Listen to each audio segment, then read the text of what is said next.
compiled when I was 25, 45 years old. 45 years ago? Almost half a century old. It's got all the Bob Dylan and, you know, the hits of their days, the French. The paper's very brittle. It smells. It's got Jacques Brassens in it. Not Jacques Brassens. So a sniff. Georges Brassens. You don't have a sense organ for smelling, have you?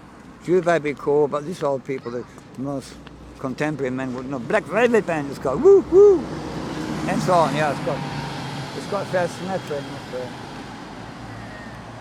Okay, tell the camera who you are, what your name is. And all that. Oh, my name is Marco Koppenhagen, not to be confused with Copenhagen. Yeah. That's anglicized for Danish København, which is what they call the town. Yeah. And it means merchant harbour. However, my name is Koppenhagen. Koppen is a little forest, and the Hagen, or Hagen is a little wood. And Yeah. the Koppen is a little hillock. So it's like a spinney. Yeah. A large spinney. That's what Copenhagen means. So. Yeah. So anyway, I've lived here for 16 years, and I've been songwriter for 45 years. So where does Bremen come into it? I was born. I lived in Bremen. I spent my youth in Bremen. So you're a musician from Bremen? I am a town musician. I don't know whether I'm the dog or the cat or the rooster or the donkey. But you're a musician from Bremen. Yeah, it's a story, not so easy to sing about, maybe. I think there was once a donkey who left his home. He couldn't wait to live his life long alone, so he went to the country and he thought to himself, there must be more worth than rotting here by myself. So he took to the road and he went to the next village. And there he saw a dog who was sitting in front of a dog house, looking not very happy and looking very scaly. So the donkey said to the dog, hey mate, how are you doing? Ah, not too well, he said. So the donkey said, well, you come along with me in the big wide world. Woo, woo, yeah. said the dog. Woo, woo, yeah, I come along, I got nothing better to do. I got nothing to lose. So this became the motto, nothing to lose. They went on, and they said, well, it'd be nice to have a third person there as they approached the third village, or he approached the third village. And there, running round in circles around the tree, was a cat party chasing his own tail, bored out of his own wits,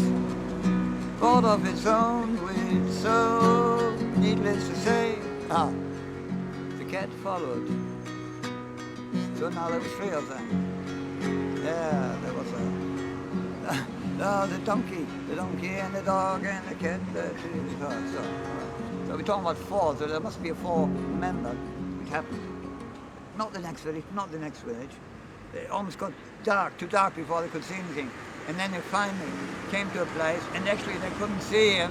It was dark already. They could only hear him, and he went like, ooh, ooh, ooh. That sounds like a mixture between a donkey and a cockerel. That's meant to be a cockerel. So. I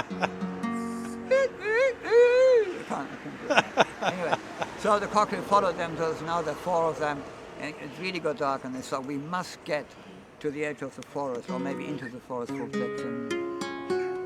So they ran and they ran and they ran and they ran and they ran and they ran and they ran and they ran, and the sun sank below the horizon.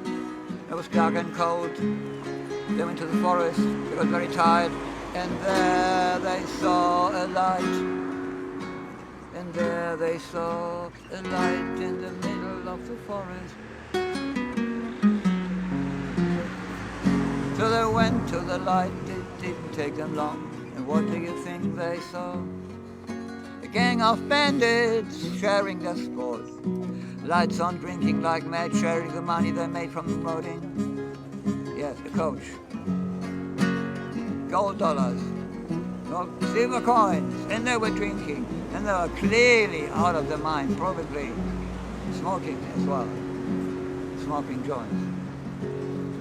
So, the donkey, the cat, the dog, I don't know which one, suggested, let's have a look inside. We must know because they were on the upper floor.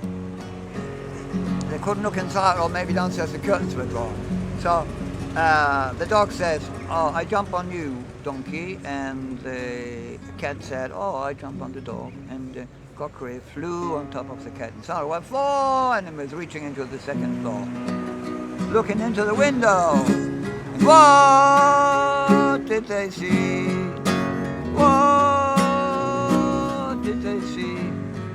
They were all the gangsters sitting round the table, snoring, sleeping, drinking, getting mad, spending large amounts of money, having a good time, but being rather out of it. So the cockerel said to his friend, he told them the story in cockerel anyway. So they all said, so, oh, and as he told the story, in cockerel language, of course, he didn't speak human language. He went ooh, ooh, ooh, several repeatedly. So what happened on the inside was that the gangsters heard a cockerel suspended in mid-air in the middle of the night, uttering an utterly untypical series of 20 or 25 cockerels right into the window. That was too much. It freaked them out. They thought it was an apparition, so they all disappeared, left everything behind, the money, the drinks, and the 4, needless to say, had a jolly good time. There you go. Bang! What's that called?